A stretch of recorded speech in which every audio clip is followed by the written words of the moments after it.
Hi, Dr. Bennett. Thanks for joining me for my ADA assignment. This is my personal reflection video. So, I had a really fun time doing this assignment.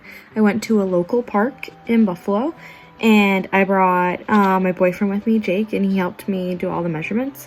So that was nice because he's an engineer, so he was helping me figure out like what everything meant on the paper and showing me how to use a level and how to use a tape measurement. Because I never used a level before this, so that was really fun. It was kind of difficult because a lot of the stuff in the park was closed, so there was no like accessible building for me to go into and look inside the building, but I was able to look around outside and get a lot of the information from there. But priorities 2 through 4, I kind of did a combination of my house and outside. So all the accessible goods was done in my kitchen, and then the bathroom was done in my kitchen. We did find a porta potty at the park the second day we went, but it just wasn't like accessible at all for me to use and do the measurements that I needed to do on it. So I figured I should just do it at the one at my house. So I did the measurements on a nature trail, which had like a really long running ramp with a slope on it, and I found a bunch of curb cutouts, and so here's the recommendations that I would have made. So my bathroom at home is very tiny, and it didn't even have a 60-degree turning radius inside of it. It was only 35 inches wide, and the toilet is very up close to the sink. So I would make that recommendation to maybe make the bathroom a little bit wider, so that the toilet could have a turning radius and somebody with a wheelchair could fit inside that bathroom. Now there is another bathroom on the first level. It's in my personal bedroom, but somebody with a wheelchair wouldn't be able to get to it because there is a larger step to get into my bedroom. The other bathroom's upstairs, so you'd have to go all the way up the 12 flights of stairs. So that is the only handicap accessible bathroom on the first floor, and it's very, very small. So we'd have to make a wider recommendation for that.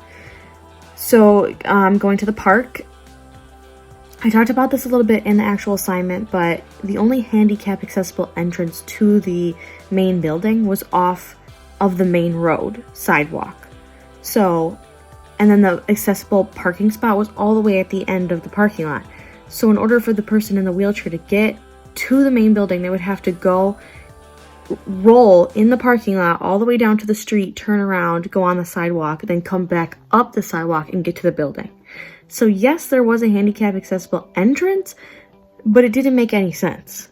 So my recommendation would be put a curb cutout right by the handicap accessible parking spot, or just add another handicap accessible parking spot at the end of the parking lot so that they didn't have to go all the way down the parking lot to get to that entrance. So again, I talked about this in my actual assignment, but another recommendation that I would make is the handicap spots right in front of the playground, which the playground was handicap accessible. It had a little sign. It was really cute. I put a picture of it on the video. They were 2 inches short of being van accessible.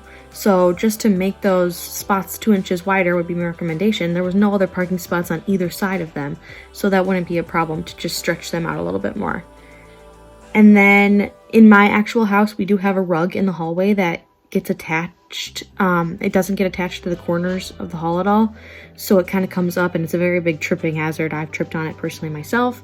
So my recommendation would be to get a rug that attached to the walls and the corners so that tripping hazard wasn't there anymore, or simply move the rug out of the way.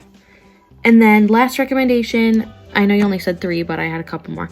In order to get to the bathroom, I put this in my paper, like there's no front entrance. Somebody would have to go, the wheelchair would have to turn in from the side, and that's not possible at all because there's 3 trash cans blocking the hallway. So my recommendation would just be move the trash cans out of the way, find a different spot for them. That way the wheelchair would be easier actually to get into the bathroom. I still don't even think that it would be that wide enough to actually get in, even if we moved the trash cans. So we might have to make the hallway a little bit wider. All right, and now check out some pictures that I took during my assignment. Thanks.